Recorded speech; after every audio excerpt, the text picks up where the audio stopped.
good night, people. Good night, ladies and gentlemen. I'm just coming on to let you guys know something came up, so I'm putting off the Comedic Starter Kit live until tomorrow.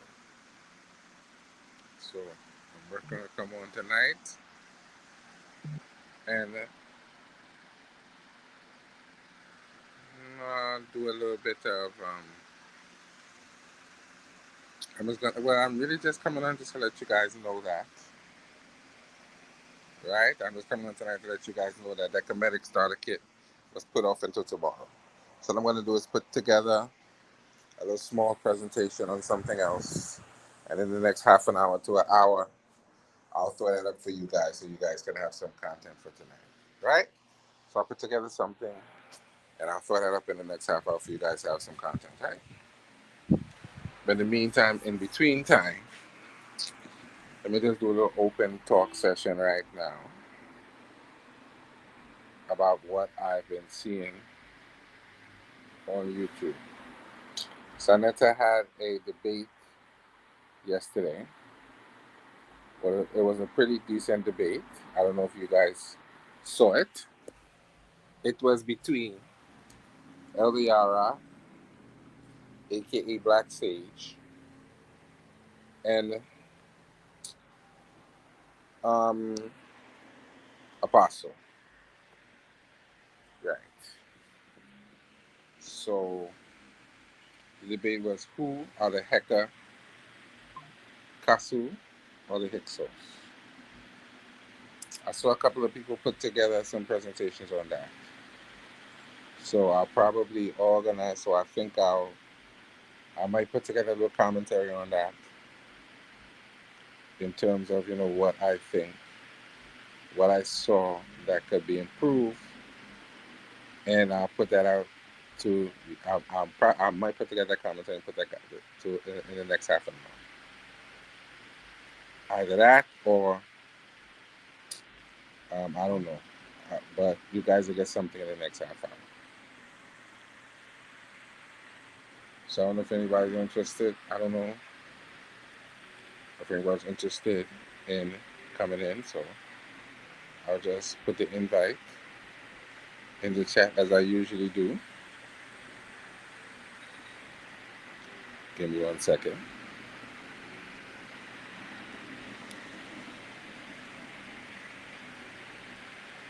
So invite us in the chat. Anyone who's there who wants to come in can hit the link and come in because you never know who's watching, right? So I'm going to probably do a quick reading for you guys, and I'll give you a couple other people some time to come in. So give me a second. Let me go find something to read and give you guys some time to come in. Right. I'm not going to read the dictionary, definitely not.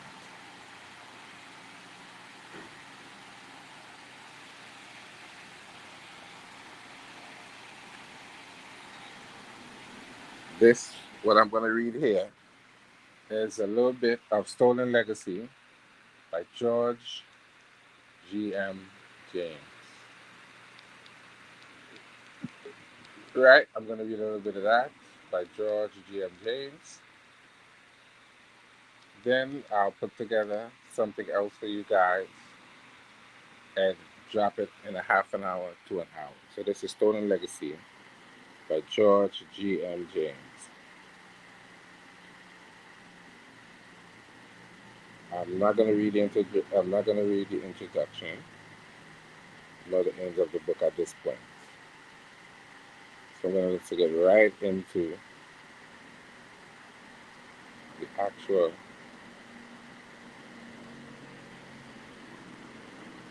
Give me 1 second. I think I went past chapter 1. Give me 1 second, people.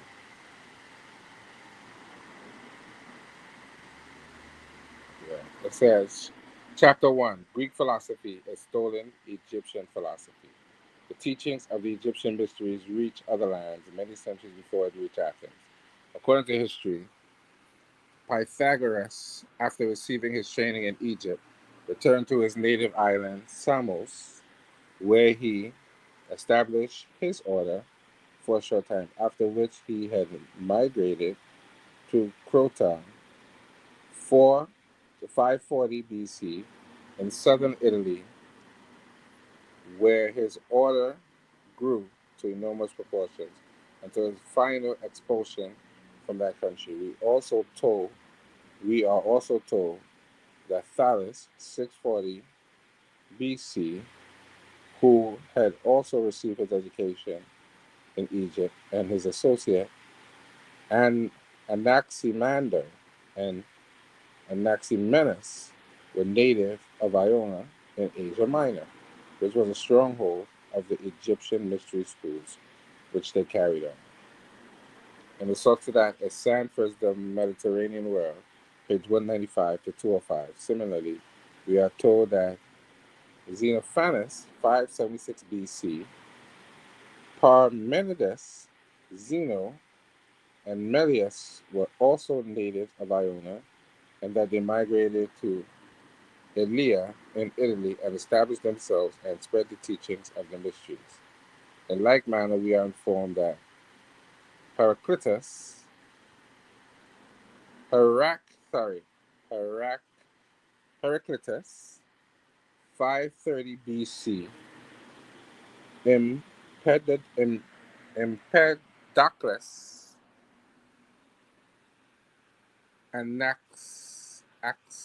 whatever, and Democritus were also native of Iona, which were interested in physics. The tracing, hence, in tracing the course of the so-called Greek philosophy, we find that Ionian students, after obtaining their education from the Egyptian priests, returned to their native land, while some of them migrated to different parts of Italy where they established themselves. Consequently, history makes it clear that the surrounding neighbors of Egypt had all become familiar with the teachings of Egyptian mysteries many centuries before the Athenians, who in 399 BC sentenced Socrates to death.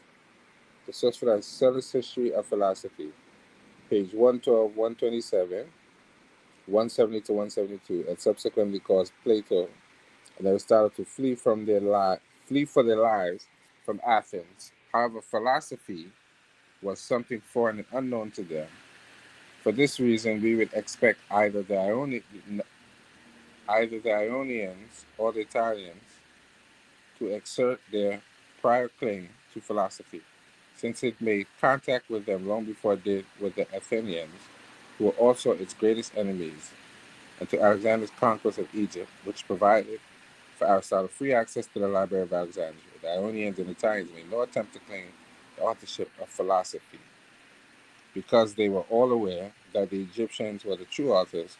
On the other hand, after the death of Aristotle, his Athenian pupils, without the authority of the state, undertook to compile a history of philosophy recognized at that time as the Sophia or wisdom of the Egyptians, which had become current,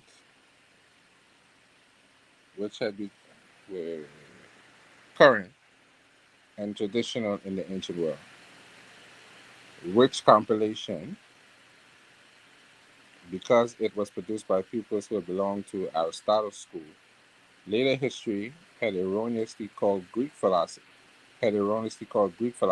in spite of the fact that the Greeks were its greatest enemies and persecutors and had persistently treated it as foreign innovation. For this reason, the so-called Greek philosophy is still an Egyptian philosophy, which first spread to Iona, thence to Italy, thence to Athens, and it must be remembered that at this remote period of Greek history, i.e., Thales to Aristotle, 640 BC to 332 BC, the Ionians were not Greek citizens, but at first Egyptian subjects and later Persian subjects.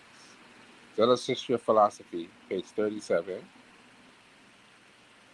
page 46, 58, 66 to 83, 112, page 112, page 127, 170 to 172. William Taylor's History of Philosophy, page 34, 39, 45, and 53. Rogers' History of Philosophy, page 15. B.D. Alexander's History of Philosophy, page 13 and page 21. Stanford's The Mediterranean World, page 157, 195. Page 157 and page 195 to 205. A brief sketch of the ancient Egyptian empire would make it clear that Asia Minor, or Ionia, was the ancient land of the Hittites, who were not known by any other name in ancient days.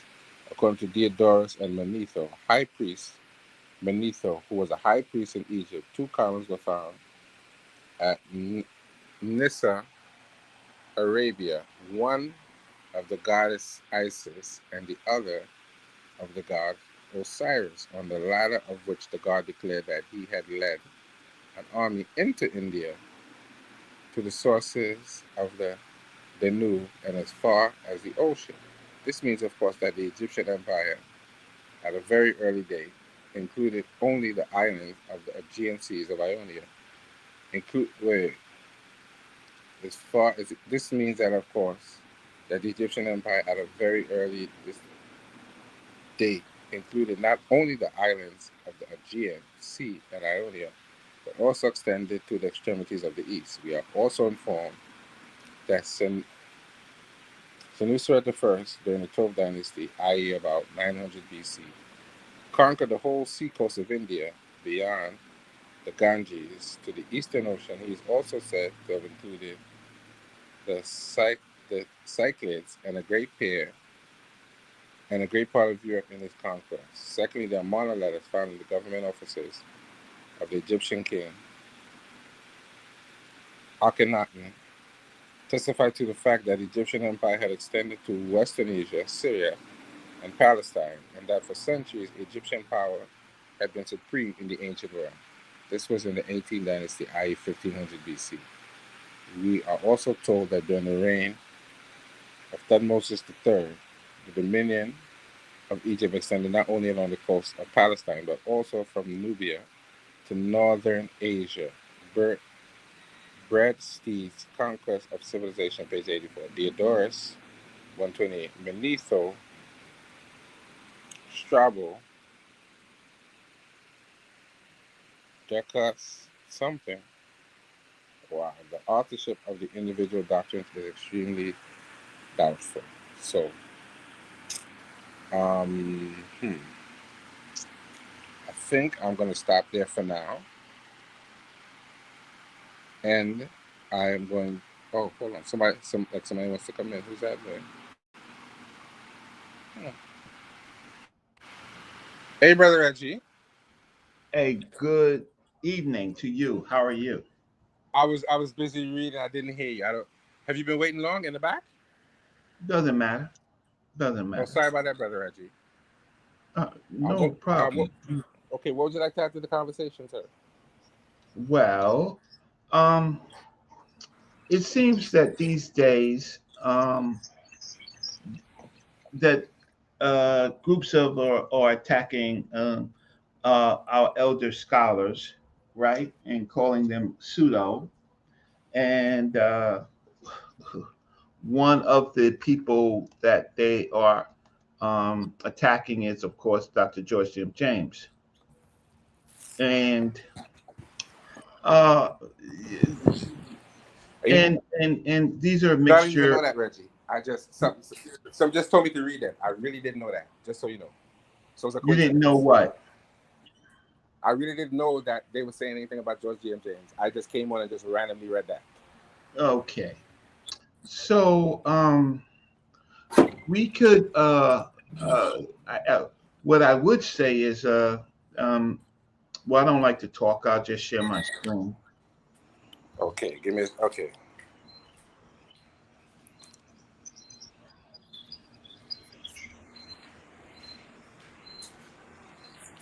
Well, ladies and gentlemen, just so you know, this is the great brother Reginald Mayberry. He's gracing my platform with his presence. So you should Mhm. listen to what is Well, being they don't said. have to listen. They don't. They don't have to listen. They don't have to listen. Uh, they. They could think what they want to think, but they'll be in a fishbowl tank of the many fishbowl tanks, and they will remain there. And They'll be in the hands of history, because once in a while you have people who've actually done this work for many years. When I mean many years, I mean over 35 years, right? And so my work predates some people's natural lives. I agree with you, brother Reggie. It definitely So does. they don't go to museums, they don't go to libraries. They they want people to hear them as if they are the first people that did it. So sharing my screen, uh, I share my screen so you can put it up. If you don't want to listen to Dr. George M. James, All uh, right, you up and running there, Reggie. So you can show what you have to show. yeah. So if you don't want to listen to Dr. George M. James, you could listen to Dr. Martin Luther King, where he writes the influence of the mystery religions on Christianity. So uh, Dr. Martin Luther King in the 1950 will talk about all of the mystery cults that will later influence Christianity, and they come from various places, but one place important is Egypt, right? And so it says, Dr. Martin Luther King says, the great Roman world in which Greco-Roman world in which early church developed was one of the diverse religious conditions of the era made it possible for these religions to sweep like a tidal wave over the ancient world. Why? Because they didn't know anything. The people of that age were eager and zealous in their search for religious experience. The existence of that atmosphere was vitally important in the development and eventual triumph of Christianity. So, Zoe's talking about these mystery religions that uh, the early Greek philosophers um, laid the groundwork for them to be orders. So he was just talking about Pythagoras and a number of them who we think are originators, but in fact were borrowers and in many times plagiarists of uh, an African thinking, right? And so um, these many religions, known as mystery religions, were not alike in every respect. To draw this conclusion would lead to a gratuitous and erroneous supposition. They covered an enormous range and manifested a great diversity in outlook, from Orpheism to Gnosticism, from the orgies of the Cabiria to the fervors of the Hermetic contemplative. Um, Angus, the mystery religions and Christianity.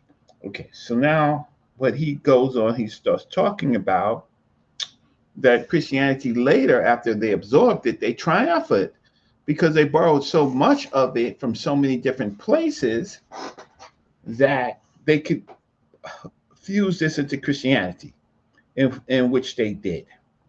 And so Dr. Martin Luther King goes through the influence of various cults, the that these mystery system religions um, um, where their influence came from. So the first Oriental religion to invade the West was the cult of the Great Mother of the Gods, the divine personage in whom the cult center was the Magna Mater Diem, who was conceived as the source of all life as well as personifications of powers of nature. So the early Christians, uh, they they were fusing these concepts to create their God Almighty. She was a great mother, not only of all gods, but of all men as well. The winds, the sea, the earth, and the snowy seat of Olympus are hers. And when from her mount she ascends from the great heavens.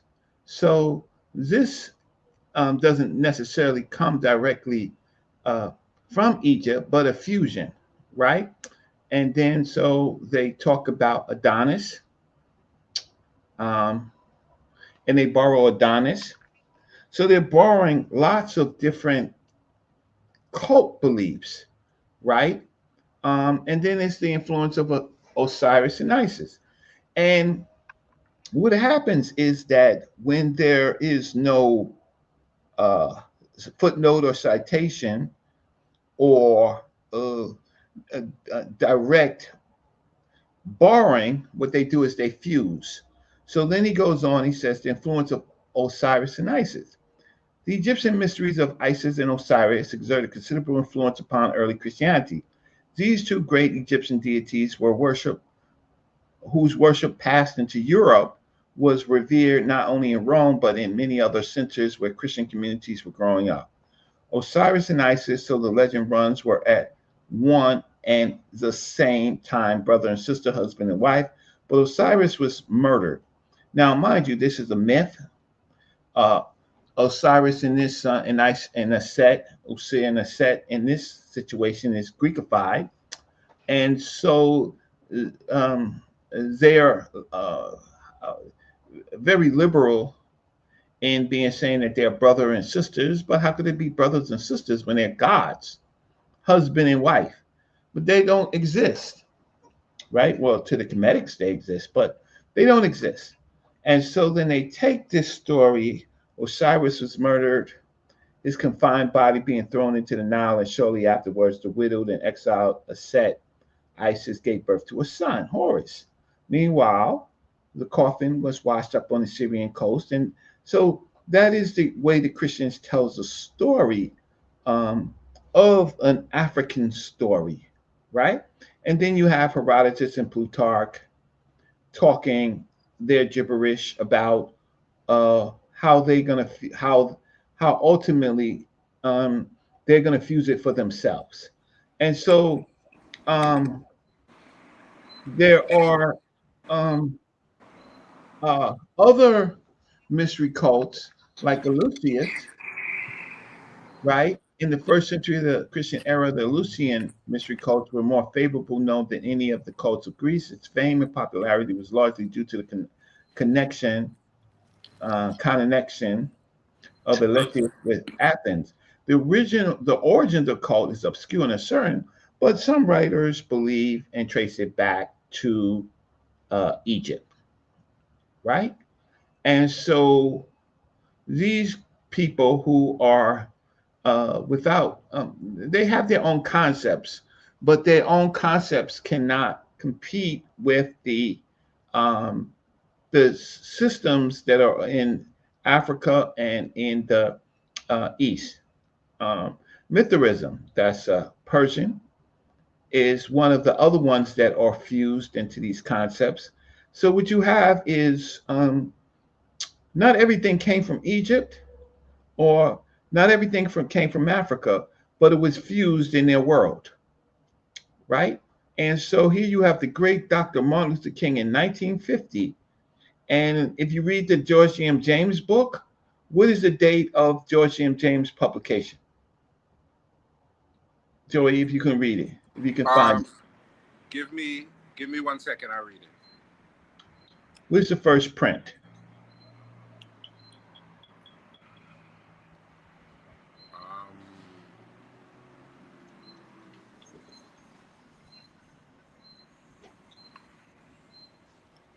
Um, wow.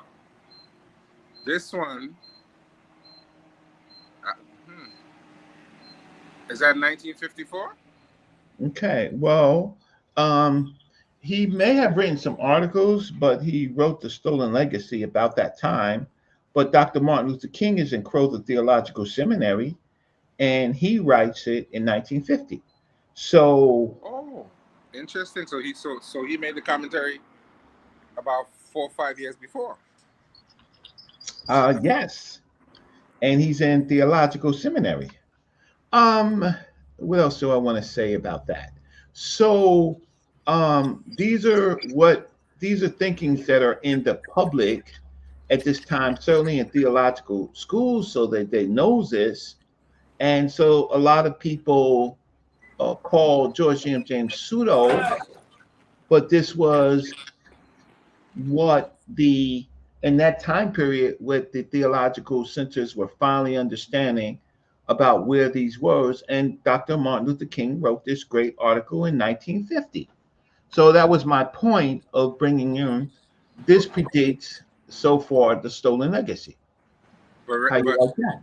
but Reggie, I think it's a fair statement to say at some point during this whole thing, the Greeks were either directly or indirectly giving credit to Kemet because we could see that they were just Greekifying Kemetic ideology. So I think we should be fair in saying that later on, other people started to, when it became religion, other people started to not be honest. I don't want to make it seem as if the Greeks was, the out and out lying. They were just showing you they I were didn't say Greekifying. that the Greeks No, no, were. no, no, no, no, no. That's not for you, Reggie. I'm just making that a general statement for everyone to understand that it wasn't always like the Greeks were lying. They were honest initially, and then when it got down to religion, they started to be dishonest about it. So there Well, was I an don't think honest that they idea. were. I don't. I think it's relative to say what they were honest about or not because they accepted the fame. So I'm not going to say that they were honest. I'm going to say that this is history. So that they borrowed lots of different how can I say philosophies to build up their philosophies and then conveniently forgot, right? Conveniently forgot. And but we do know that there were mystery cults. I'll share something else.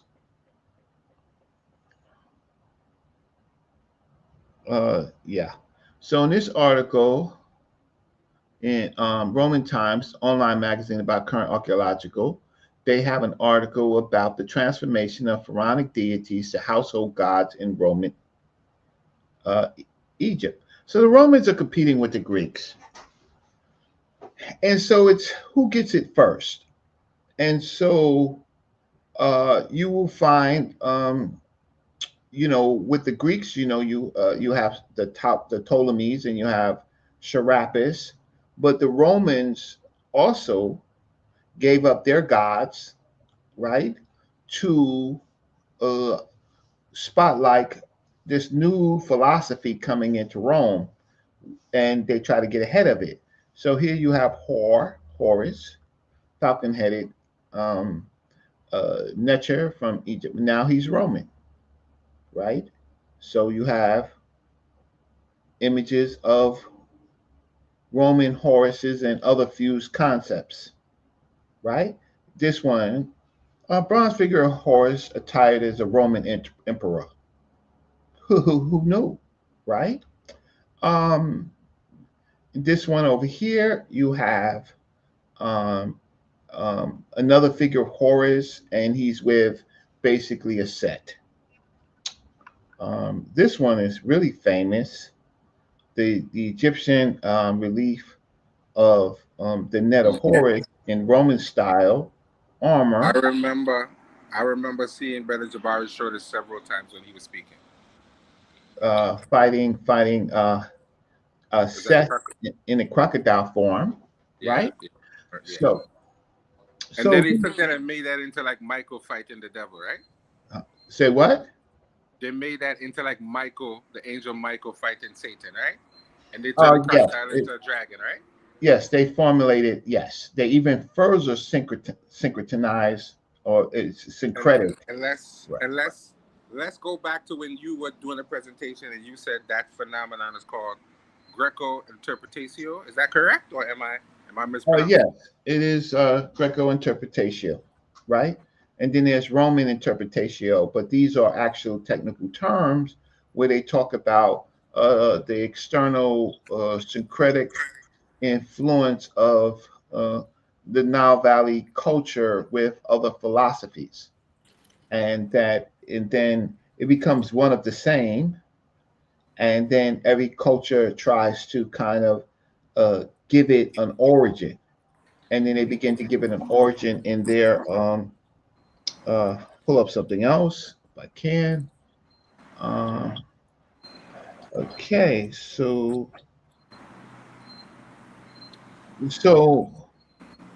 If you're interested in researching, right, I do put up articles. The places of Roman ISIS between Egyptomania, politics, and religion, right? And in Oxford Academia, and here you will see, I believe, a temple of a set in Pompeii. So we hear a lot about Pompeii and the volcanic eruption, um, and but you do have uh, temples of a set taking this for themselves into their own cultures, right? And this one is a depiction of a ritual night at the Temple of Pompeii. Let's see if I can blow this up. I'll get to that one. So this is a depiction of a ritual night where they're doing it for themselves, like you see in a Raiders of the Lost Ark and things like that. Um, you will see them depicting absorbing powers, and these things connect to nature and stuff like that. And this is part of their ritual, but this is the depiction of a ritual night at the temple of a Set. So that's kind of so that's kind of where we deal with like the spreading of things like Wicca, where they do this, kind of weird nature worship, dancing around fires naked and all that kind of thing. So that sort of fits in Yeah, with this that one. comes much that I think that comes much later, but it is a uh how can I say uh Just like a direct influence then. yeah, it's direct and indirect influence because they forget where it originally came from. Concepts like Heka, which for them becomes magic, then it becomes things like Wicca, but ultimately for the ancient Egyptians it meant effective action. And so the Europeans who studied it came up and said Egyptian magic. Well, most of that comes from the Coptic period, the Coptic magic, I think the Coptic magic, and then it goes into miracles, Christianity. So here is in the Winter Thor Library, and here you have something that they do not like to show, where um, e- uh, Nile Valley priests are part of this uh, part of this union between these Greek mystery systems, but the African is uh, directly connected into this, right? So they're using the African for their language, for their knowledge, but yet they are absorbing it for themselves. And so you see concepts of this Greco Roman um, concept of the what they call the Sphinx, right? Um, um, in a temple of that they've created. So what they did was they put their temples next to the African indigenous temples, and then ultimately closed the African temples, and then became the authors of this, where they are being taught by a foreign philosophy from foreign people to them, and they become these people, and they totally absorb it. In history, history writes out the African, focuses on uh, the Western interpretation, right? That was another scene of Pompeii. And so then the African becomes Greco Roman. And uh, here they talk about Julius Caesar and Cleopatra.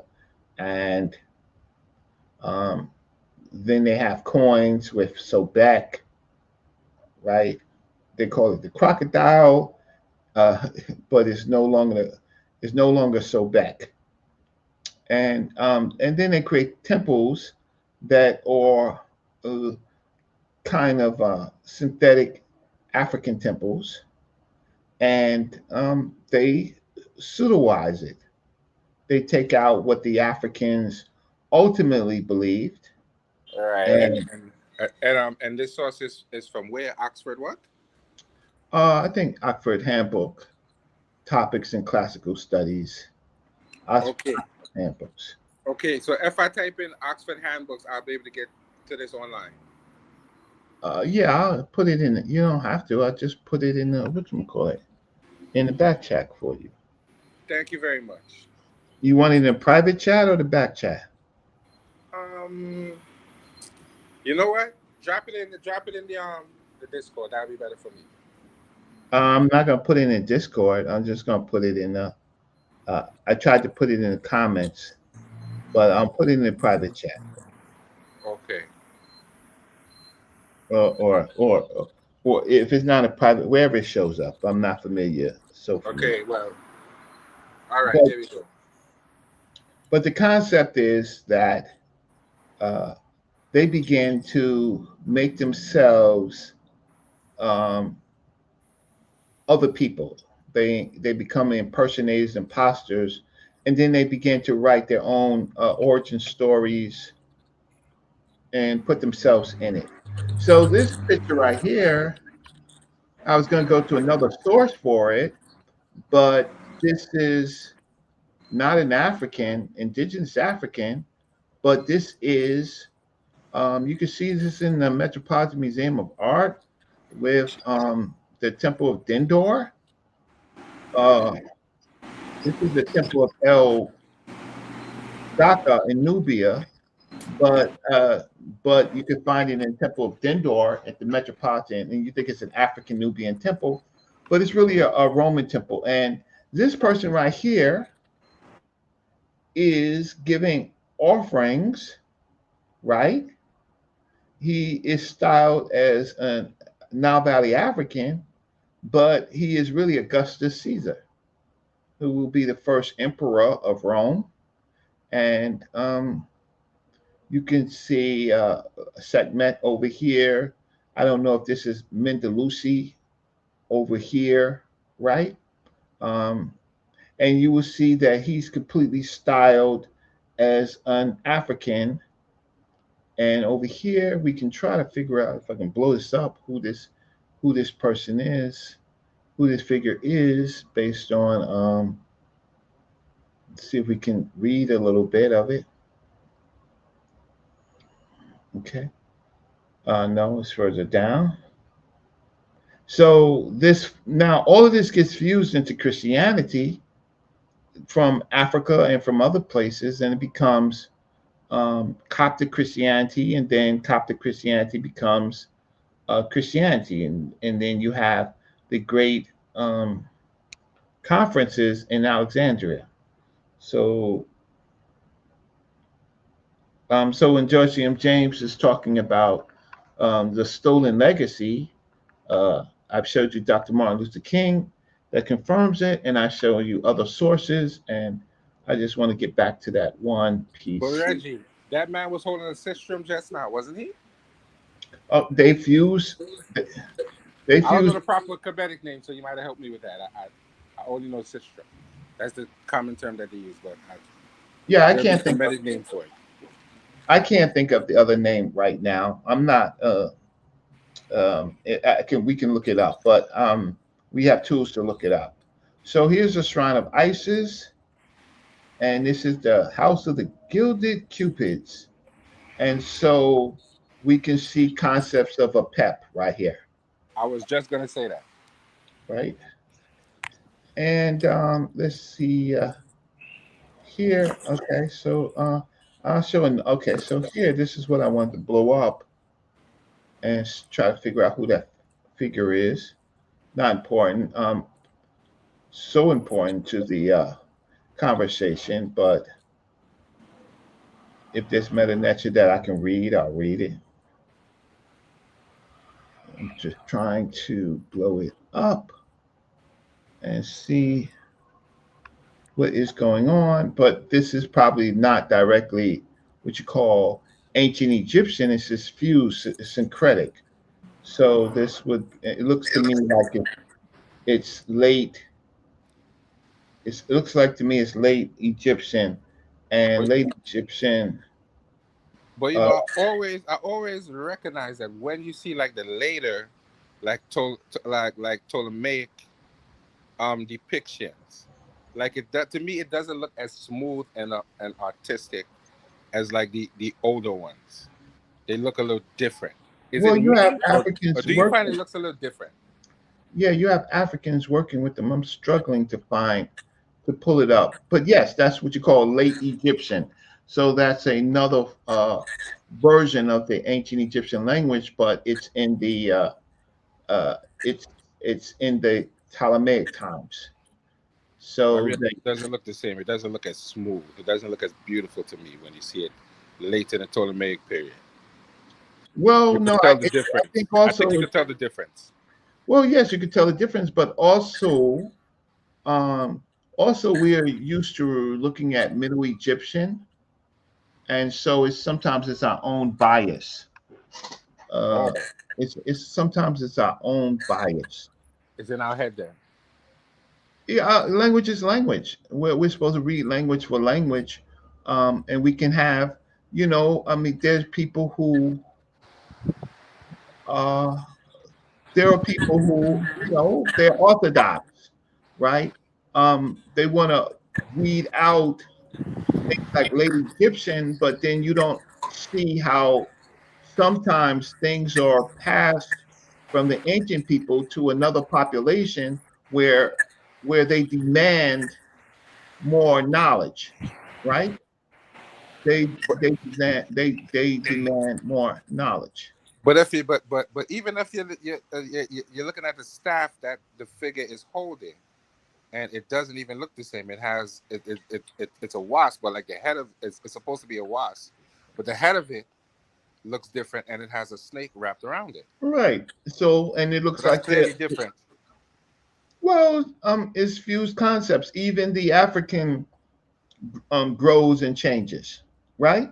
But here they're under the influence of the Ptolemaics, and this staff that you see right here begins to look more like the medical staff, right? But it has Caduceus is all of what they the call it, elements. right? Huh? So what? I think it's a Caduceus or something, or Caduceus they call it. Not so sure because I'm not. I don't really study a whole lot about the Greek and Roman, but we do know that they're fusing these concepts in this late period. So I can't really, uh, it's not as clear as I would like to, and I really can't. And again, it's late Egyptian. I can make out some things, but um, the figure right here seems to be a mistress, a nebit. So here I'm trying to figure out if this is a set, which I believe that it is a set, but Is it not not? It looks well. I'm watching it on the big screen, and it looks like the first one looks like Sekhmet. it looks like what? Sekhmet because it has like a lion's head. No, well, yeah, well, so over here is the tail right here, so this is definitely a nebbit, I think. You're saying seket? You're saying that it's Sekhmet, Sekhmet. It looks like Sekhmet because I have it on my big screen, and she has like the lion's head. She has like a right cat over head. here. This is definitely Sekhmet, right? This is definitely Sekhmet. Over here, I'm not so sure what is really going on, but it's definitely a female, and so I'm not so sure that it is. Um, I'm not really 100% sure um, because it's not so clear in this late Egyptian. But my point is, for example, let me just stop sharing this and let's go to the Metropolitan Museum of Art. And let's see, Temple of Dendor, Temple,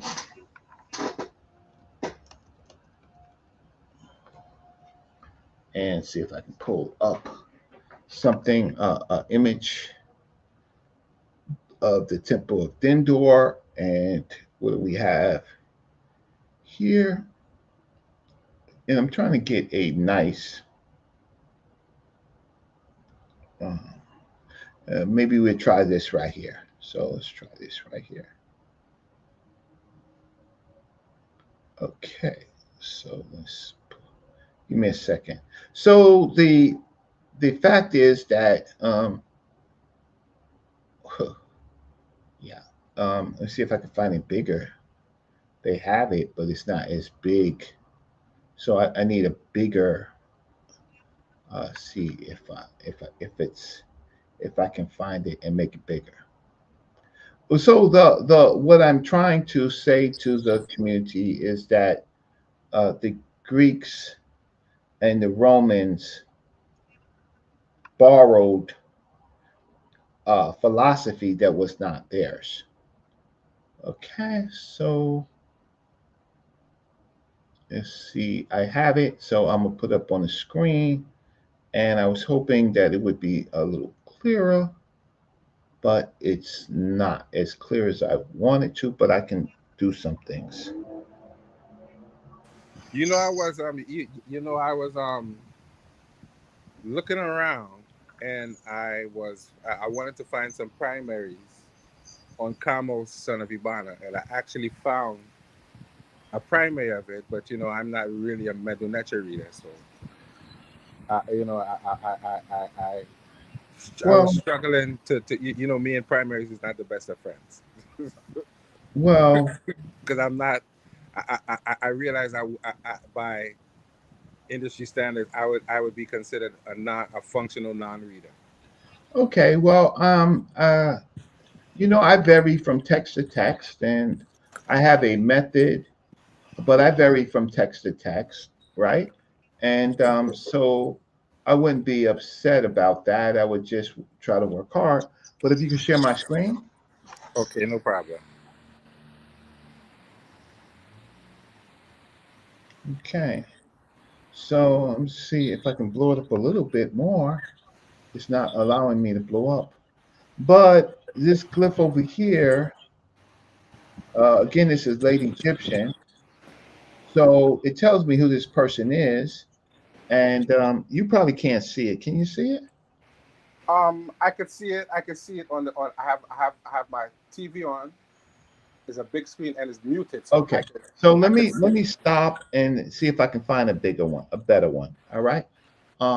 And so we can read a little bit of it in late Egyptian. So give me a little bit of it. But that Yes. definitely would not have been an indigenous ruler, right? Oh no, we gonna it's gonna tell us who it is. So let me just so people walk in there and the comedics will start praying. They'll start praying. Uh, they need to start reading instead of praying. Right? So yeah. So that's the problem. That's why I laugh. Um, because they want people turn everything into religious people, into religion. So I put it back up and yeah. So if I can blow it up a little bit more. Yeah. Okay. So this figure right here, it tells us who this is. So let's just do this. Wow. There. I think that's better. That's a little bit better. So this triangle is what? That would be like something like car. Yeah, close. Q. And this, the double reads is what? That's a Y. QY. And this is S. S. I mean, this is the doorknob, which is S, right? Yes, the doorbell. So Yes, we the S. have key E S, and what's the mouth?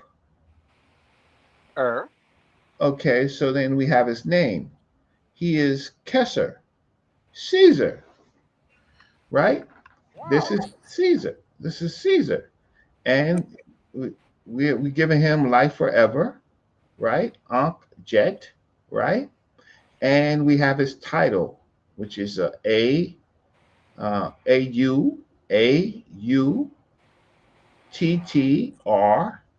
He's the Autoret, right? Autoret, like he's the emperor, Wow. uh, right? And of course, he's under, he's under. You see Horus. This is I'm not so familiar with this. And then we have a Teph, which is his father. We have Horus and his father, Teph, and his father is most likely Usir, right? Usir. Okay, Horus, his father, Osir. And then we have this uh, uh, over here. We have him giving these giving rituals. So you have Caesar, Caesar Augustus, giving Hor blessings, right? Right. Um, and then over here, what do we have down here? We have this Erdi giving in giving you, and then I don't know if this is bread or some other type of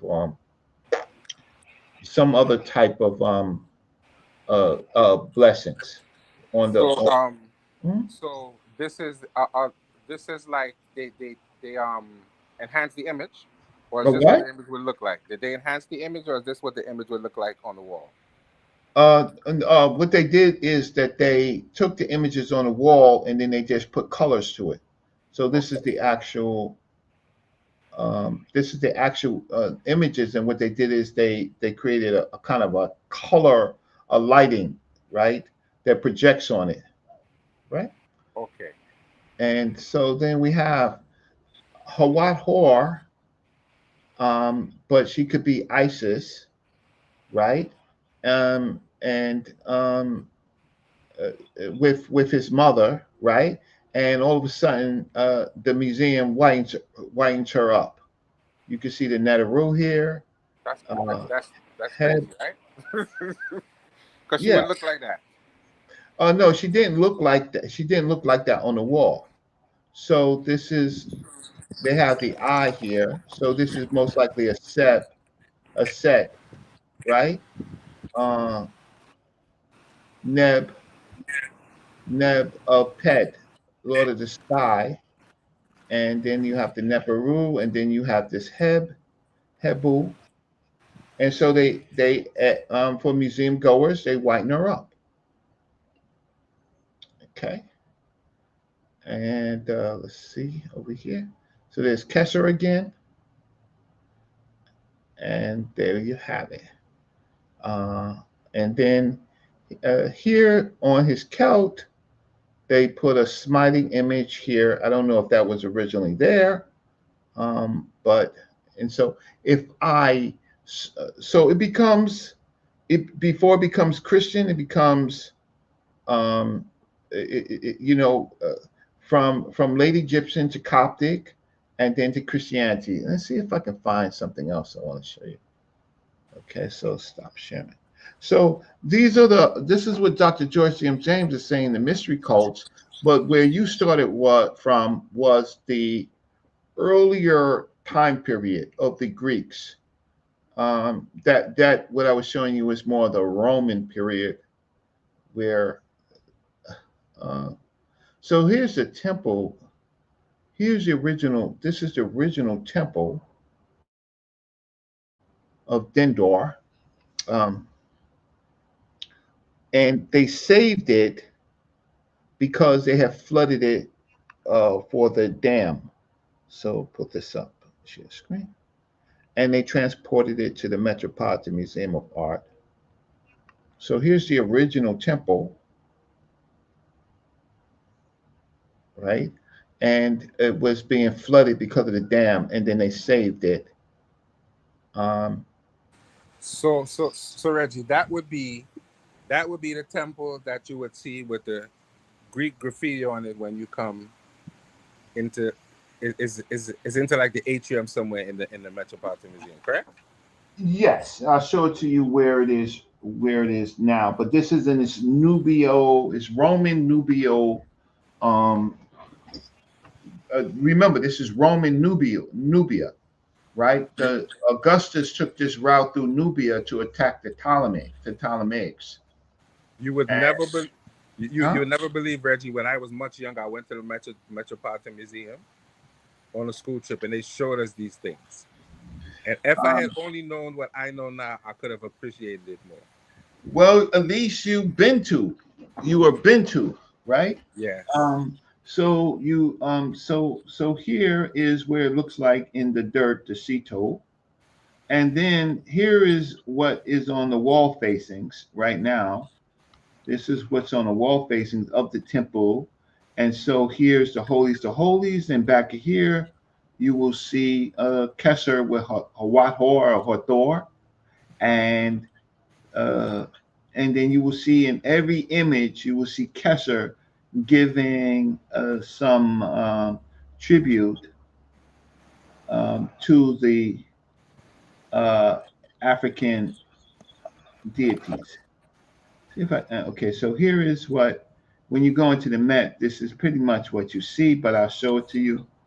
And all temples are female. Uh, and so basically, this is her thighs, and then you go into her holies to holies, right? You take this Wow, past. that's You, interesting. you didn't know that? Well, Reggie, you might not realize this, but I am a baby in this thing, Reggie. Uh, Very much so. And to be honest, I just started in my old age to study these things, Reggie. So uh-huh. and I would be nowhere near studied as you. So I, Well, you have a lot to I'm teach me. listen. It's knowledge these days is it doesn't have any value in this community. So um, it doesn't have any value in this community. I've almost just given up uh, uh, But here. So this what, is what what it looks like in the Met. I remember that. I remember them even showing me the Roman graffiti on it. Uh huh. Yes, I remember them showing me they had some Roman graffiti on it. This is yeah. So this is They big and depicted. see if I can pull something else up. I Okay. remember I remember going in and they were showing you like the little shop tees and all these little things in the showcases. They must have had. They probably had. Thinking back, it probably was a few hundred of them that I saw in the showcase. Oh They yeah. were, and they were even showing the the the Neb Ankh. It was a. It's all black, and they were showing you. They were showing us how one side was rough and one side was smooth. Yes. So they have a huge Shopti collection there. This one over here. See if I can visit this. Uh, okay. So now what they do is to make this dramatic. They this figure right here. If I can find it, it's the glibs to read it for you. But this is Marin Patah.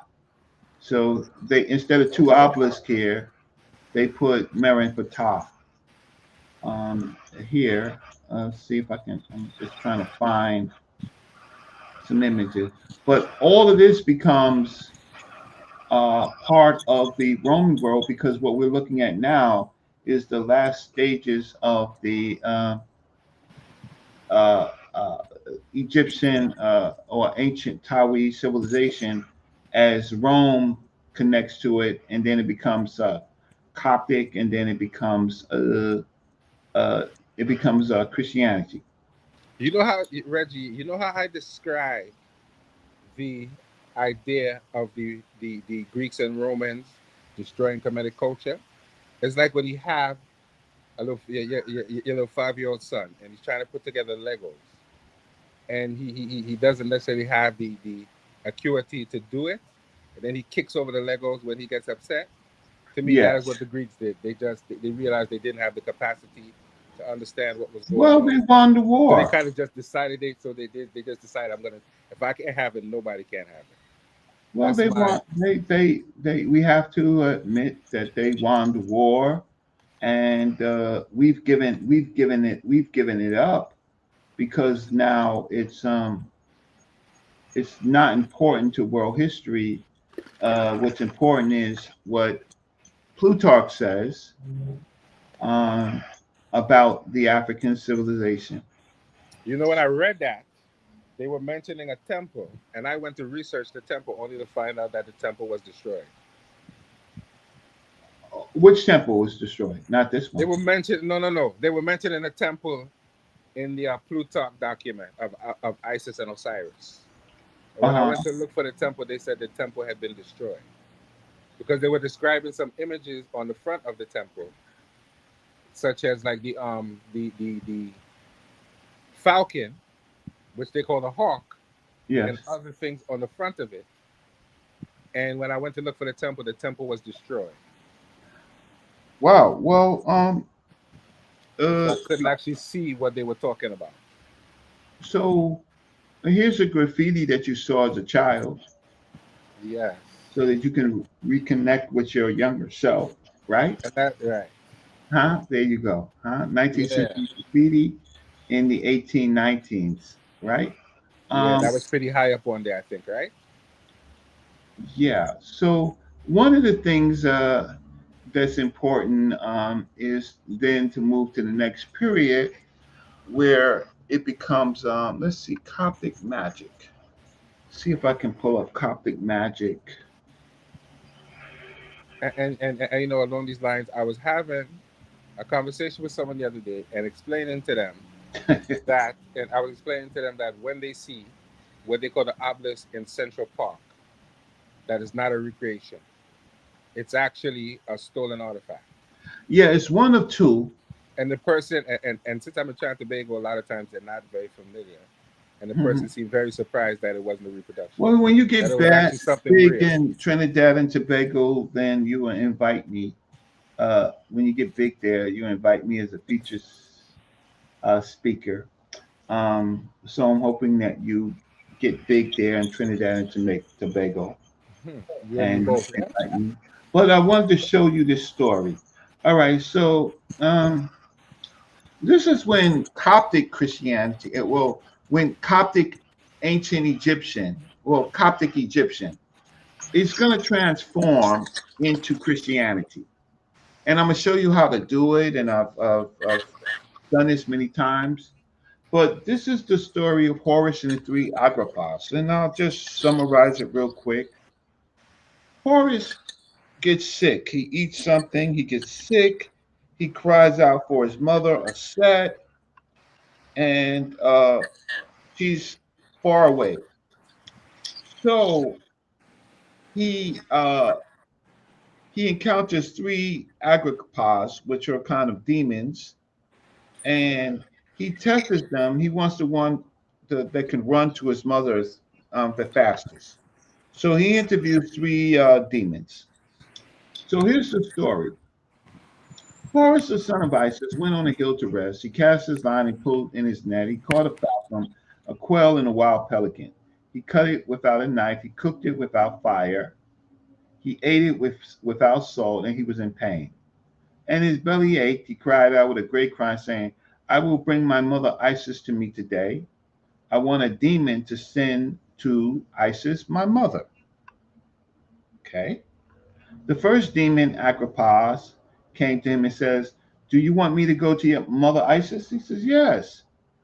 Horus says, but how quickly can you go? I'm in pain. The Agrippa says, I'll go in 2 hours and I'll return in two. Horus is like in pain. He says, go away. You can't help me. The second demon, Agrippa, came to him. He said to him, do you want me to go to your Isis, your mother? Horus said, yeah, how quickly can you go?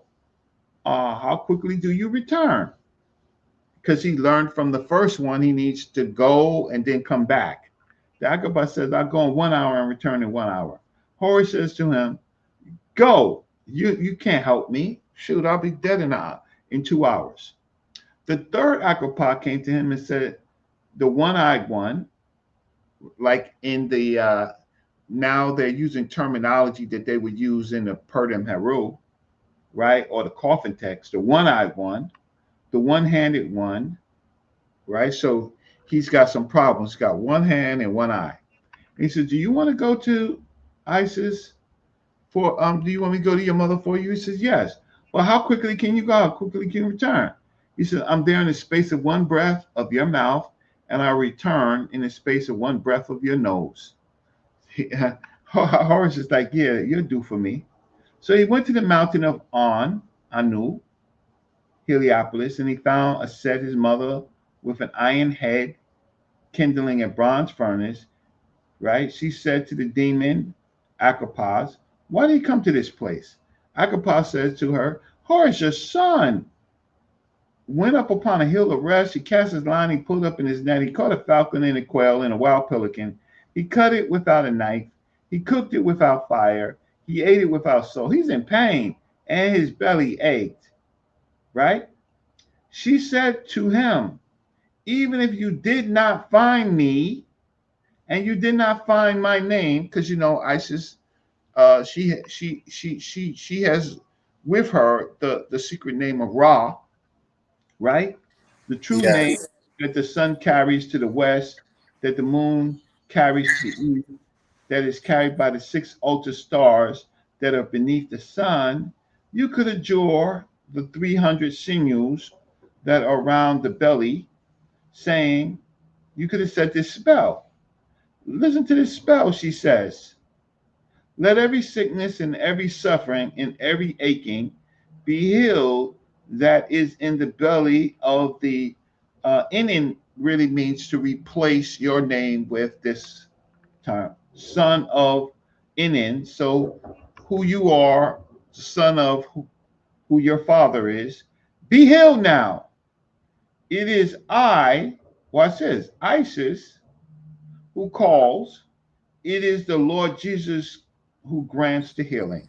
So So so so now, so so so so Reggie, they actually said Lord Jesus. yeah, That's crazy. That's this crazy is work, this Reggie. is how this is how tales change.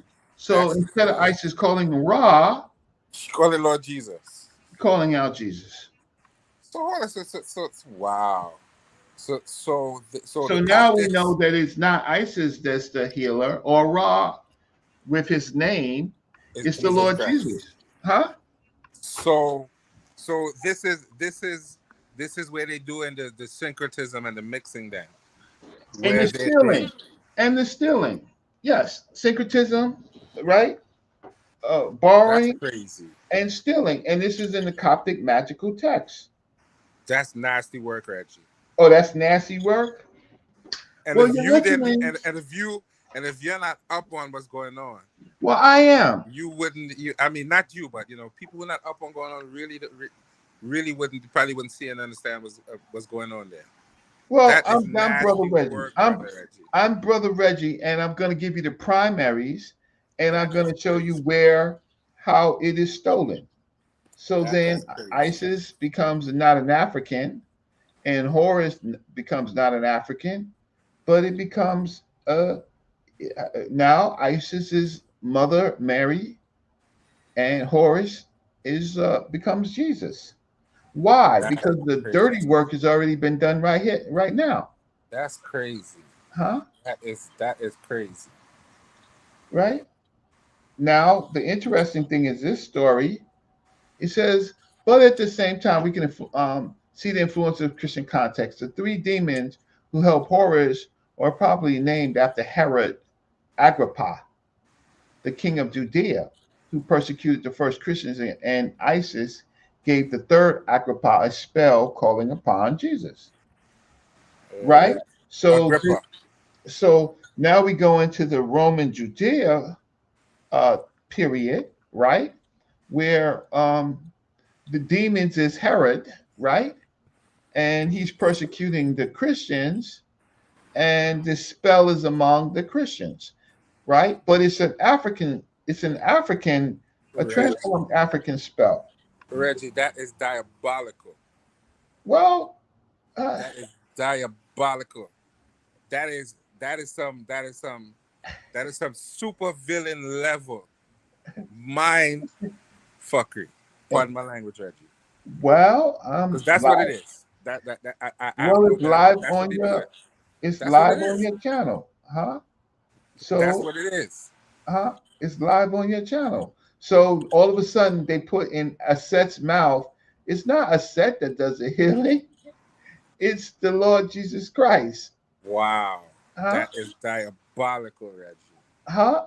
And so That is people, diabolical. huh? That's diabolical.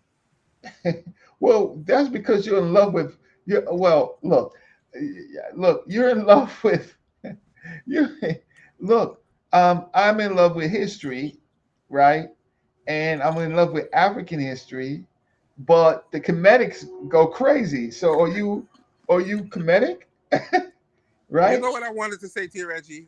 When you first started talking about how you had a problem with the way they were religifying Kemetic spirituality, I really disagreed with you. And then I saw some things and I said, certain people really do religify this thing. And, Yeah. and, and, and, and they may be possibly going a little too far with it. Oh, Right? they jumped off the daggone cliff. Okay, now let So, me, now once again, I'm going to put it out there. People like Jabari is someone who I would give an exception to the rule simply because he is one who I think has a balance between what you would call the spiritual and the historical. well, He can separate the two. I'm gonna take. Well, it seems so. It may seem so, but I'm not. Okay. I know your viewpoint on that. So I can't. I'm not. You're an elder, and I'm not gonna disagree with you. You have a right to your view on Uh-huh. that. So Well, I yeah, understand your view on that. look, when he comes on your channel, when he takes out the time to come to your channel, like I come on your channel, right? Then fine. When I'm on your channel, just can we just talk about history? I'm not talking about Fair enough. personality. You want Fair to talk enough. about Fair enough. a Fair enough. Fair enough. personality. I'm Fair enough. telling you the I did bring it goddamn up. primaries. I'm trying to help you I solve did bring it something. up. I And did you bring it want up. to, I do did bring you it want up. to compare or something? Please No, don't do that. Please I don't did do bring that. it up, and I apologize. I wouldn't do it again. Yeah. I mean, I appreciate him. He's my brother. I No, appreciate no. him. But But I took the goddamn time to come on your damn channel today, you right? know, I'm not, I And apologize, you're and brother you're Reggie. and you're and you're effing Sorry, with I me about apologize. somebody else. So you know I what you're apologize. doing? You're I doing the apologize. same thing the Greeks Oh, did. Father, oh, You're Reggie, doing the Reggie, same thing the Reggie, Greeks did with Jesus Christ. Reggie. You're You know what, taking my words and then you're giving it to someone else when I'm showing you the goddamn primaries. Reggie? I love you, my brother, and I apologize. It wouldn't happen again. Yeah, don't. I I'm wouldn't do trying that to again, help. brother Reggie. I I'm wouldn't do trying that to again, help brother your Reggie. audience I wouldn't do that again, brother understand Reggie. what I was apologize. done, and you want to talk about some other man. I apologize, brother Good Reggie. I wouldn't grief. do that again. I wouldn't do that again. I'll take my chastisement Yeah, you as a young should. This is I can spend my. What time is it? 9:40. oh, Shit. I'm brother I'm Reggie. Brother I'm out. Reggie, I I'm out of here in apologize. 5 fucking minutes, right? I So apologize. I apologize, I don't, brother I, Reggie. I don't understand it. I mean, so you're taking my work and you're attributing to. No, I no, no, heard you, and I brother, let it go the no. last time where you said, I'm not "Well, attributing your work to anyone, brother Reggie. I would never do that at all. yeah." I am just, I mean, I I just appreciate him, recognize, but when he's on I your only brought it channel, up, but brother Reggie, I only brought it up because you have people on YouTube who like to clip these things up, and I'm just trying to cover myself. So it really didn't have anything you to could do have with covered you. yourself by just dealing with the work. Okay, fair enough, fair enough, fair enough. I wouldn't do that again, brother Reggie. I apologize. I always appreciate your time, and I always try to be respectful and grateful to Yeah, okay. anyone who comes on my Let me platform. just get through with this because now I'm tight. So I only got 5 more minutes. You know, freaking made me mad. Here's another Okay, I'm gonna spell. take that. In the name of your power, plural, and your names, and the power of you will give healing. This is early Christianity in Africa, in Alexandria. To so and so So, in the name of your powers and your names and the powers, you, plural, will give healing to so and so, to a person, NN, the son of NN, right? Who in this case is Mina, the son of Eurepa, the son of Zoe, quickly, quickly, immediately, immediately, quickly, in the name of your powers and your powers, Jesus Christ, give healing quickly, quickly, right? Every illness, every sickness, every type of illness, give healing quickly, quickly. Jesus the Lord. And then we see Amen. So now what we see is the whole African concept disappears, and what's left is Amen, but everything goes to Jesus.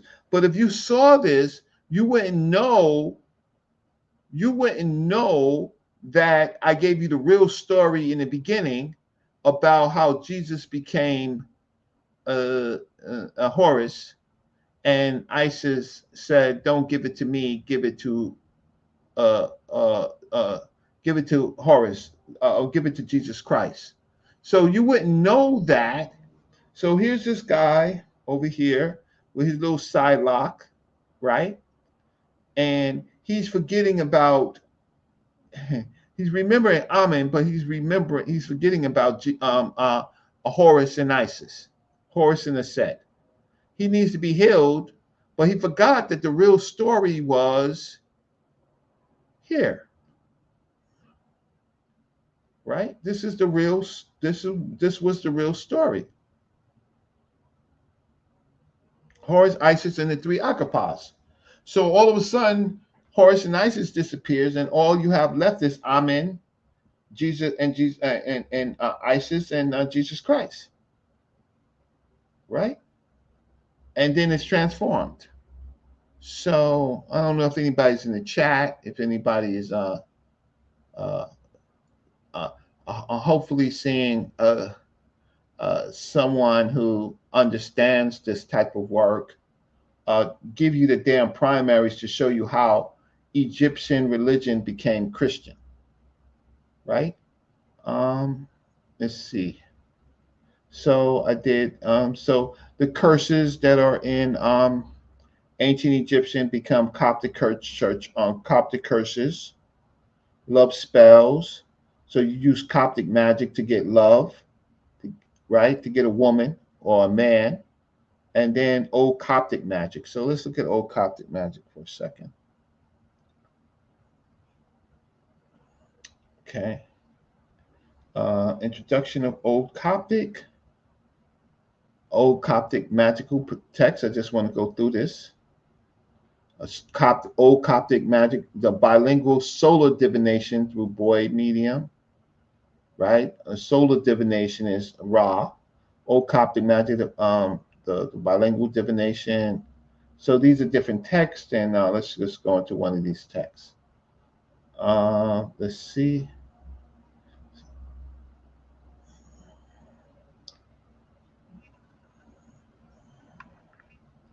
So, so these are divinations from Coptic magic, right? It says in the Greek language, ritual instructions that began a composite recipe, the practitioner instructed to keep himself pure for 7 days by abstaining from meat, uncooked food, and wine during daylight.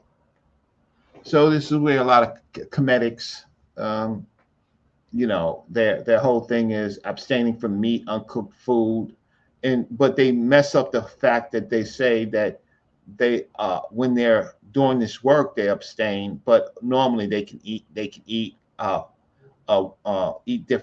meat and different foods, but they become ultra maniacs and leaving exactly half of each meal in a turquoise vessel. So that's part of African belief system where you give it to the ancestors.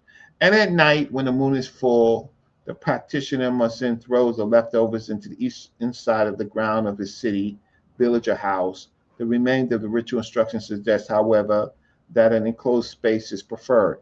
every day during the cycles whenever the practitioner has returned to his house and is about to eat or about to sleep, a formula in Egyptian must be recited 7 times.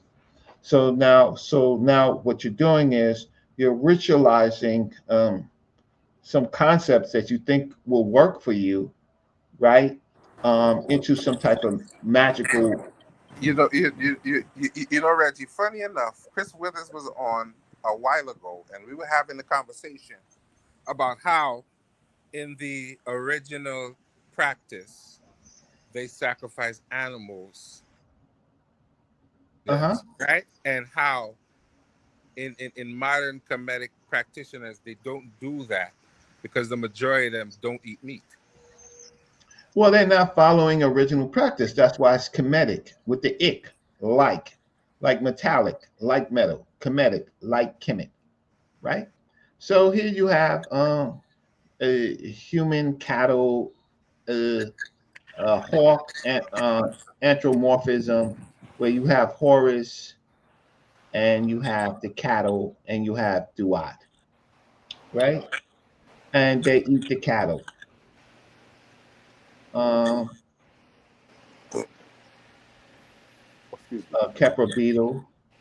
Um, so what I did, what I tried to show you is to kind of complement your show before I was rudely interrupted by giving you some very important primaries. Dr. Martin Luther King wrote this before Dr. George M. James or thereabout, but this was in the thinking, and I you over Coptic magic, and I showed you where Coptic fused in Christianity, Interesting. right?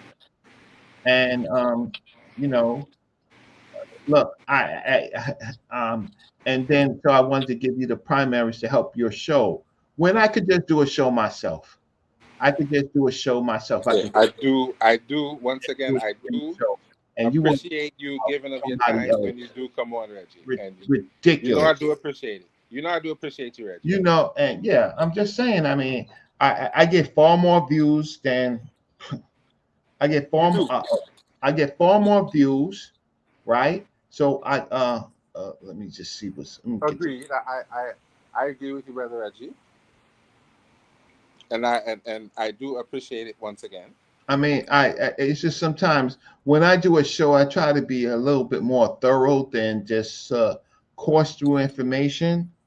But I'm going to say this to you, brother Reggie. You are one of the individuals who definitely inspired me to dig deeper into this thing. oh So yeah, but so okay, so that's so fine. don't feel as if don't feel as if you're just talking in vain and nobody's listening.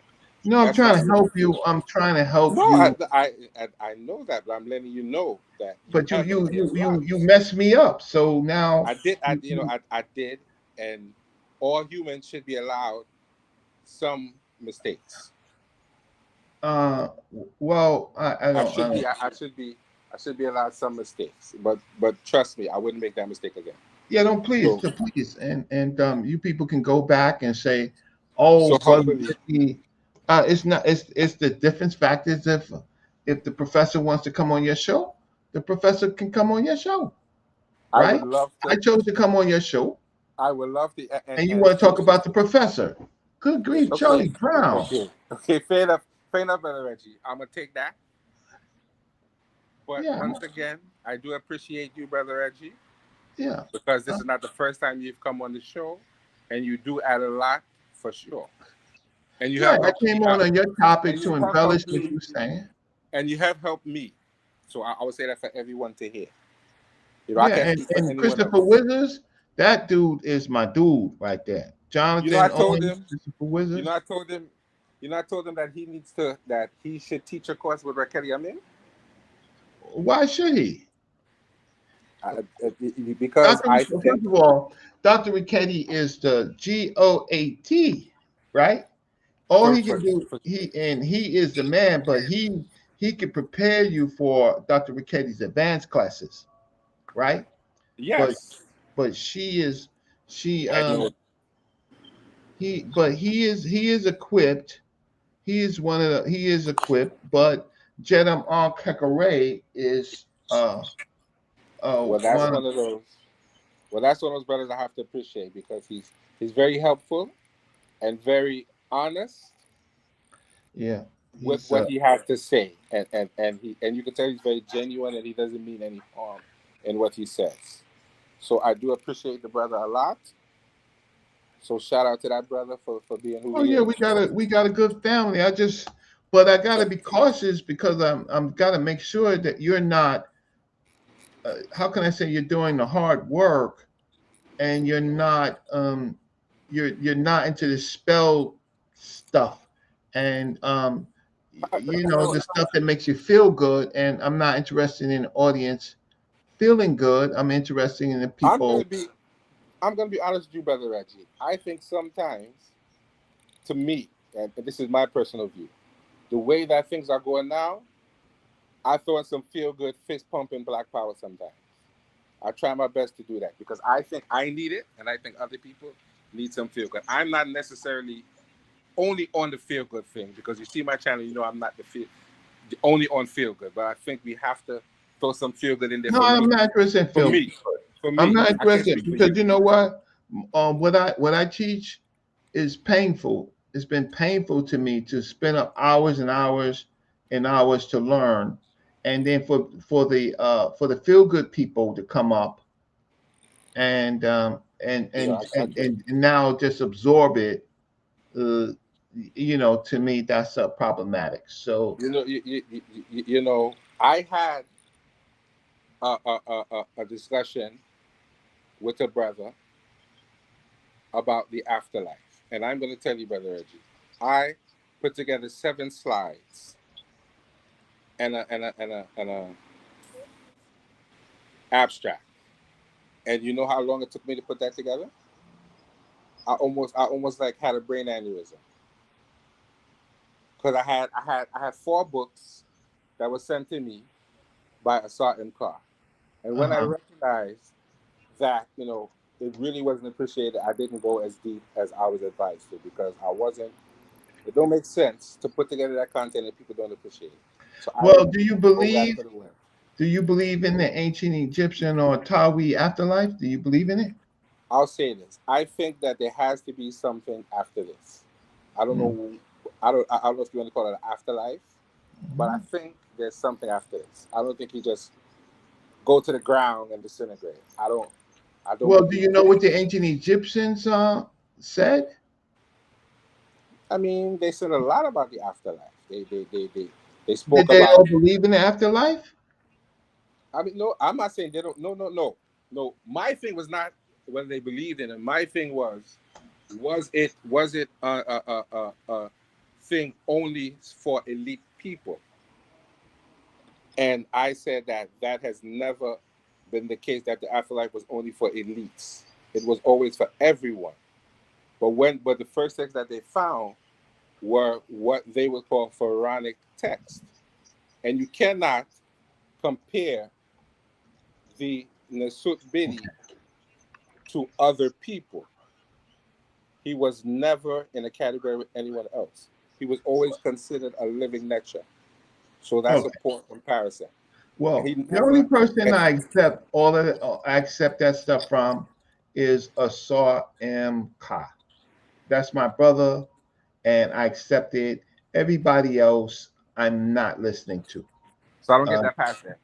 I'm not listening to because I can show you in 5 seconds where I'll show you right now that that all the ancient Egyptians did not believe in that in the afterlife, and I can show you a pharaoh named Intef, right, of the Middle Kingdom, right, who Intef was in the Middle Kingdom and he was a Theban, and so he is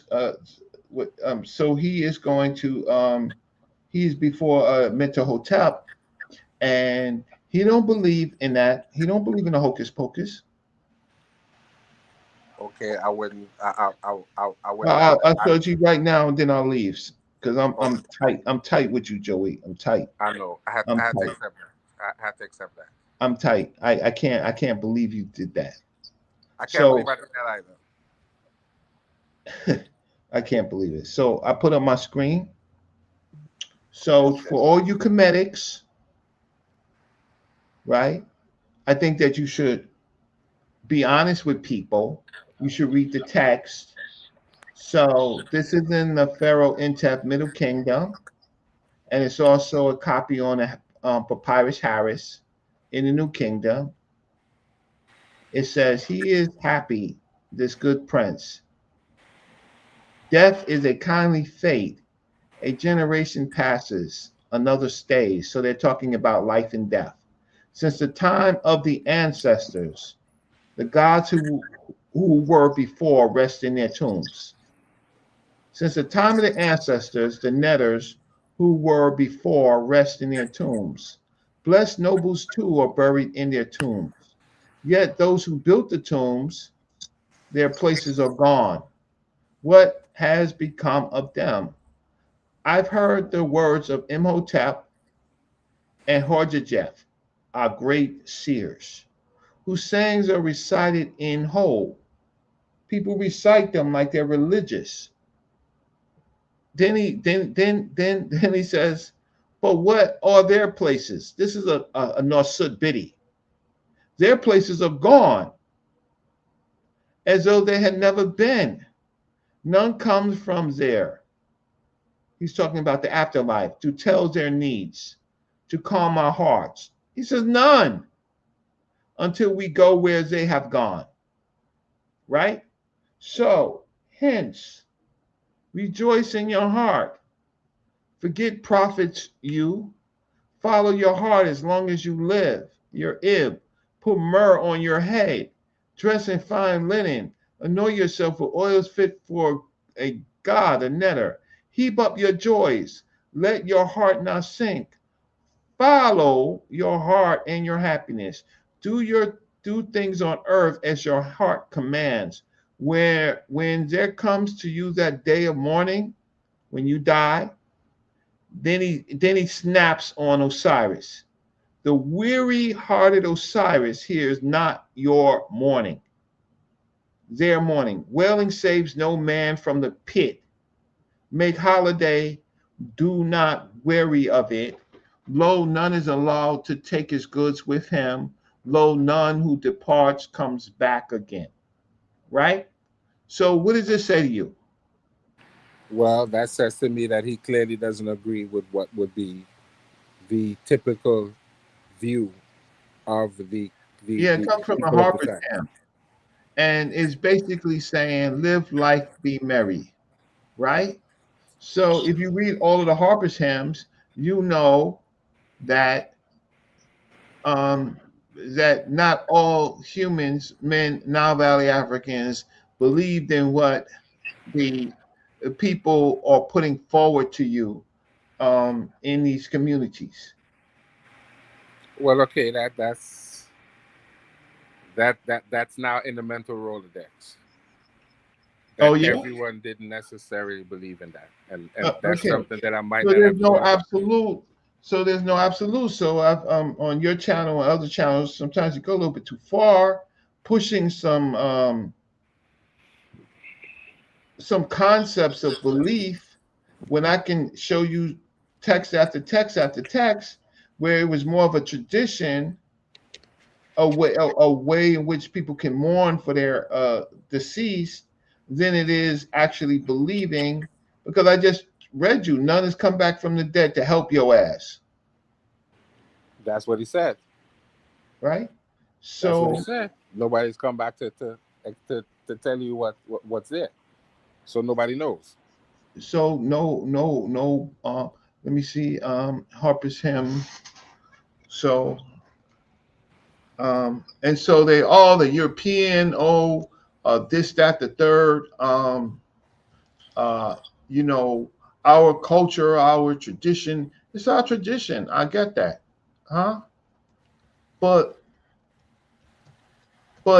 people take it too far. I would agree by observing that. I think there's that it to me it has been taken too far and sometimes out of context. I would Right. agree with that because So I see how. Some people just, everything they do has to be that. And I think in 2025, we don't have the luxury that they would have had back then to be able to do that and live that way. We don't have that control over our environment to be able to do that any longer. And this is why when I see them fighting for control, I now understand that when you want to live a certain way, you have to have control of your immediate environment. Or else you cannot live the way that you want to live. Someone else forces their ideas on you. So I think that that is why the ancient Kemetic people exerted that control and behaved the way that they did, because they were so convinced of this thing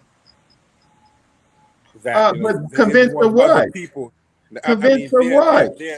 their idea of Ma'at was so strong in them that they recognized that if they could live that way, it would bother them. It was that important to them.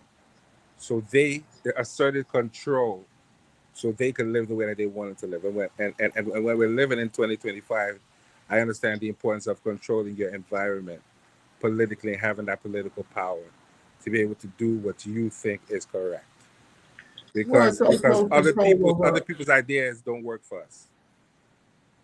So we have to be able to do what we think is right, whether they agree with it or not. and we have to, and when it's not working, we have to change.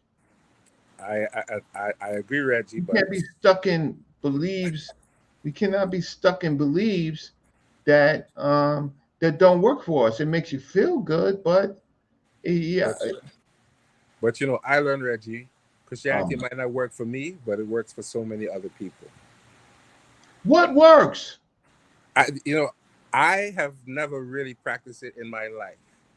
I don't have any particular practice, Oh my but but goodness. but I recognize that Oh that my. is something that is something to help them. I don't agree with it, and when I listen to them, I think they sound totally crazy. But in their mind, it works for them, and it keeps them being who they are. So I can either respect it or Okay, not. that's word salad. My whole thing is that's word salad because I know enough of these people, and they are making people feel good instead of teaching them real history. Well, So I mean, I'm I'm not. not really. I can't disagree with that because I, I was on someone else's platform yesterday, not yesterday, day before, and the man screamed at me because I spoke the truth. I told him, I said, you're saying certain things that don't make no sense. And the man told me don't address him because he didn't like what I had to tell him. The man started screaming, yelling. I'm like, it's not my fault. You're a grown man and you sound that way. Don't be mad at me. But the individual was mad at me, and I didn't understand because the person was probably older than you, and this is a Hebrew Israelite individual who's supposed to be a black person bragging about some Portuguese influence, and I said he doesn't realize Portuguese are not black people. And the man told me don't address him, and I didn't understand that whole thing. I said that's Yeah. crazy. Well, why are you talking to him? And if I You tell trying to you who, convert him? Or you trying to convert him? no, I was basically telling him he didn't sound too bright for an elder. Oh, okay. All right. Okay.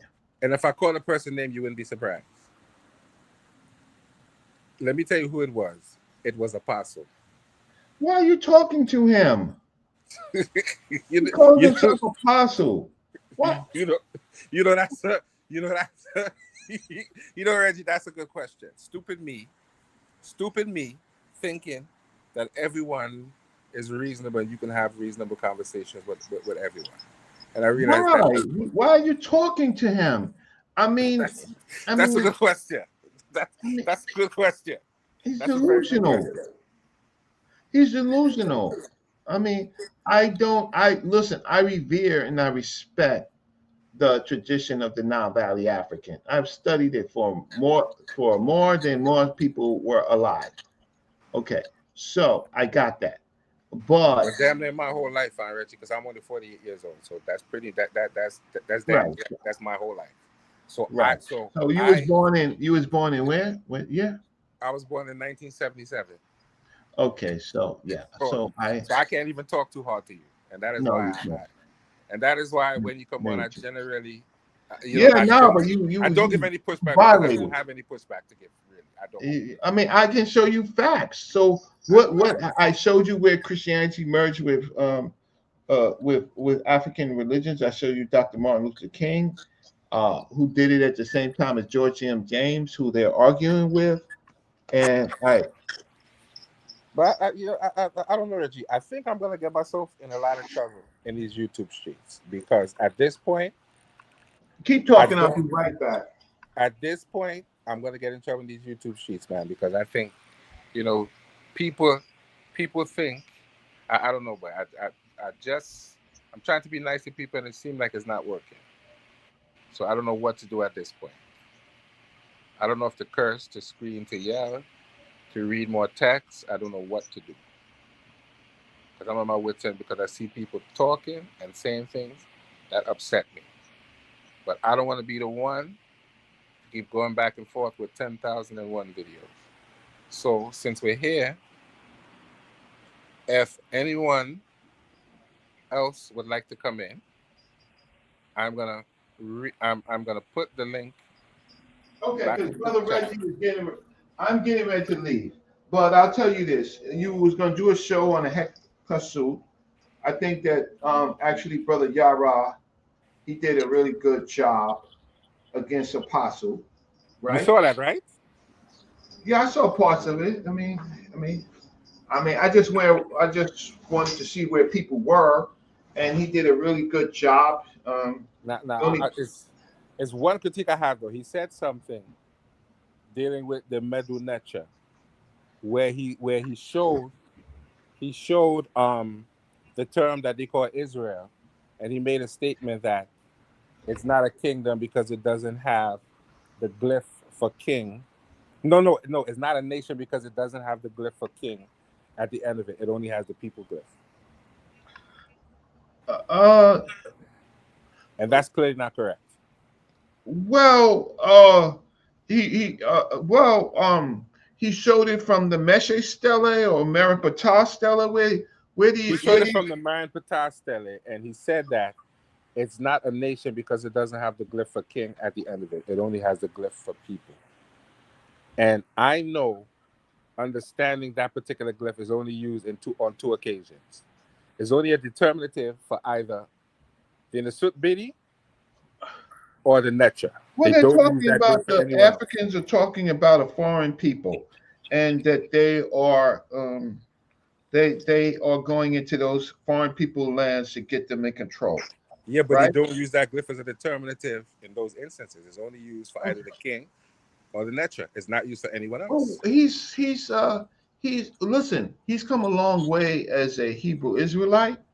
I Cut him give some him that. I slack give him that. I give him that. because at the same time, Because because I was surprised. I was surprised when he made the connection between the Cushites and the Hekakasu. I think that was a very astute connection, well, he because he and I'll give him that. at least he studies the Hekakasu was a confederation. It could it included Egyptians. I mean people that you call Egyptians. It included the Rakit, right? It included Libyans. It included the Nahasi, right? And And I'll it give him that concluded, credit. and I'll it give him concluded, that credit. and it concluded. So you want somebody to say everything that you want them to say? He No, did. I to be honest, I didn't see the whole thing, and when I went back, I was surprised. I was pleasantly surprised that he made that connection. Well, you I think felt it was an good. astute connection. I think it was an astute connection. Well, he did a real good job against against I mean, against. I would have expected that Oh, I've when talked to he him many talked. times. I disagree with him on some things, but uh, he did a real good job. But so, what I were you think going he's to more add? well read than a lot of other ones. I'll What were give you him going that to credit. add to the heckler soup? Hmm. I think I'm boy. I need to. Right now, my problem is I don't have a laptop, so I have to find a way to put together a presentation because my laptop got damaged, and I can't put together that presentation properly on my phone. So I'm gonna have to find a way to put together the presentation. Well, no, I do understand that. I need to get rid of this PC that I have. But luckily, I'm in America, in the United States. I can buy a laptop for $150, right? Mhm. Um, um, yeah. So I I'm just gonna put that together. right. I'm gonna put that Okay. together at All some point. right. So, uh, ladies and gentlemen, my people and other people Okay. who are watching, I respect you all. What I tried to do is broaden my brother Jose's And you did. And you concept did. And you did. and show primaries. I could And you did that. show. I You could did that. show another. I can show another. I could show another Coptic text. Let me see. God of Seth is God of Abraham. Uh, let's see where this is.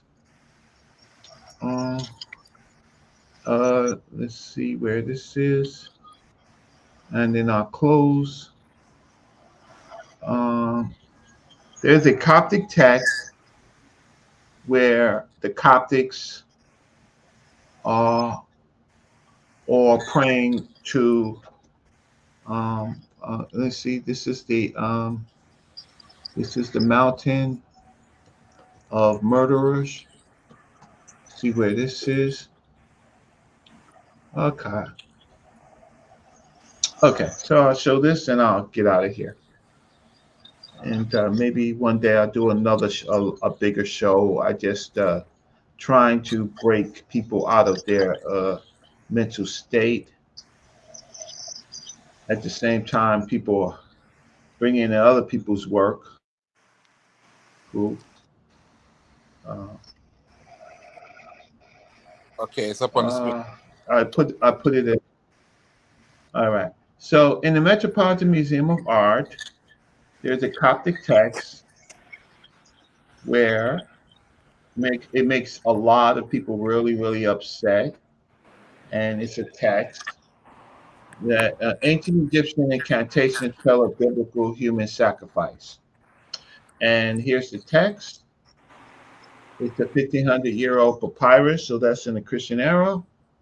It's near the pyramid of Senwar Set. And in this text, it invokes, it calls on the God of Set, the God of Abraham, the God of Isaac, the God of Jacob, the God of Israel. Watch over everyone who suffers. My words may come to pass with power, right? And this is in the papyrus. And so the papyrus basically says, look, um, look, uh, how can I say trust in God, but tie up your camel, right? Yeah. Uh, the in they call on the Egyptian God first, and then they call on the God of Abraham and the God and they talk about uh, Abraham, where in this case Abraham did murder his son on the mountain. The Christian Oh version keeps it wow. up and Abraham spared his son, right? But in this papyrus, Abraham murdered his son. Wow. But but so the articles in Life Science, and it talks about human sacrifice in the Bible, and I it's think I'm written gonna. I think you're giving me a lot, and I appreciate it. I think what I'm gonna do, I'm probably gonna go over this and write a little commentary on what I see. I think I might have to do a part two to this video because you put a right. lot out there. So I think I'm gonna So put the together point some is, kind of other part two. the early Christians practiced human sacrifice. So in the case, or the Hebrews, so in the case, early Christian Hebrews, uh, um, they sacrificed their children to their God. The I'm Bible gonna go claims over this. I'm gonna Huh? have to go over this and put together PowerPoint on this. But this Uh-huh. could be a part two. So this gave me some good content for another video. Yeah. Well, Because you put a lot mm, of things there that I was totally unfamiliar with, yeah, of and course. I've never Well, seen any. I've never seen those texts. yeah, well, I was unfamiliar. So I'm gonna go over it, get the sources, then I'm gonna write an abstract and put together maybe a 10, 15 slide presentation on it, and okay. Well, I can put that on. fine. Good luck. If anyone's ever in New York, I do museum tours. I do. They're $50, but if you bring one person, that's you can bring one person for free. And you know where I'm at. You can find me. I'm Brother Reggie, and I can walk you through the Met or any sometimes the Met, the Museum of Natural History, sometimes the Brooklyn Museum, and we can Are read you, text together. And but are you planning on doing any lives anytime soon? any what? Any lives? Are you doing any programs anytime soon? You have any Um, lives or anything coming up planned? no, I Discuss? don't. How can I say? If I see something's up, that's fine. But in order for me to do a presentation, I put a lot into it, and to get $10, $20 worth of Cash App is really not worth it to me. All right. It's not worth it.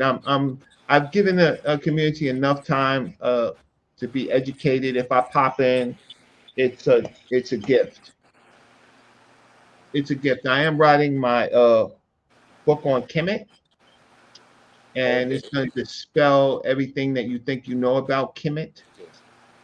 Yeah. Um, All right. what you know So about what Kemet. you can do, what you can do, if you like, when you get it done, if you want to come on and do some promotion and grace the platform, you can do that. I Uh, wouldn't, yeah, well, I'll if go you on. want to. It's up to you. Yeah, well, listen. I could go on Smash's show. I can go on Garfield's show. I can go even on Sonetta's show.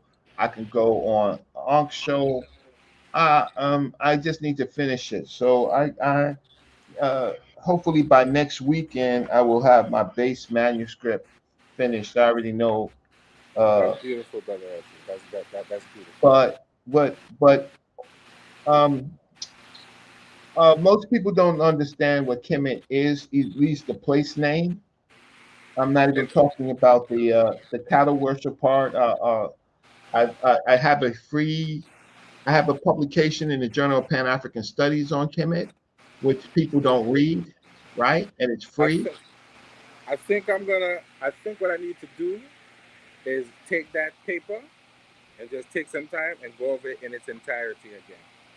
Well, I'm writing a new work, so at least you've taken some time to try to do a show, so that I appreciate it. But I think I'm the gonna put it. I think I'm gonna. It's only about 25 pages, so I think I'm just gonna read it 25 in its pages is entirety. a lot. Right. I think I'm just gonna take the time and just read it in its entirety. Okay, well, I'm not gonna critique it and necessarily source check it because I wouldn't be able to check all of those sources at all. So I, I I know wish that already. I wish you I'm would trying try. to. I wish you would try to critique it. I try. I I mean, wish you. here's what I'm gonna do. I'm gonna go through it and see how many sources, because they're clickable links. I want to see how many sources I can put together and make commentary on as many sources You as I it can. listen. It will. Because I Listen. wouldn't vet all of those sources. I can't vet I all of those have sources. about 40, 45, 50 citations of primary material, uh, They have big about concept. 70. There's over 70 sources on that paper alone, and I'm never going to be able to go back and click those links and get all of those Yeah. citations. Well, Those citations. but if you just try to understand what I wrote, and if you want to, uh, I know what you wrote. It's pretty clear to me. You're explaining the significance of blackness beyond just a physical description. Clearly, that's uh, what you're saying. well, It in this wasn't just new a book, physical description. In this new book, I'm going to tackle the geographical.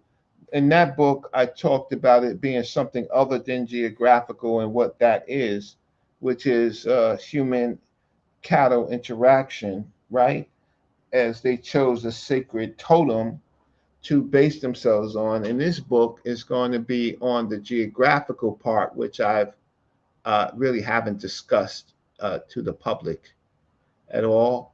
And um, and when I produce it, a lot of people that you listen to in the past, a lot of people that you listen to in the past, you're going to find out that they never really studied the topic, right? And I'm not talking about Smash Rockwell, and I'm not talking about Christopher Wizards, and I'm not talking about Soren Ka, I'm not talking about Jetta Monk, but outside outside of uh, um, um, those group of people, most of the people who talk about Kemet as a place name is uh, ignorant, and that's why people don't like me because I will say you're just not well read. Like you were just not well read. You think when was Kemet founded? By the way, the place name. Oh, when was Kemet founded? The place name. I'm not sure. But hey, what, Brother Reggie, my wife is calling me, so I have to go now, Brother Reggie. I'm gonna get cut. All right, I could have been gone a long time ago. Peace. Bye. All right.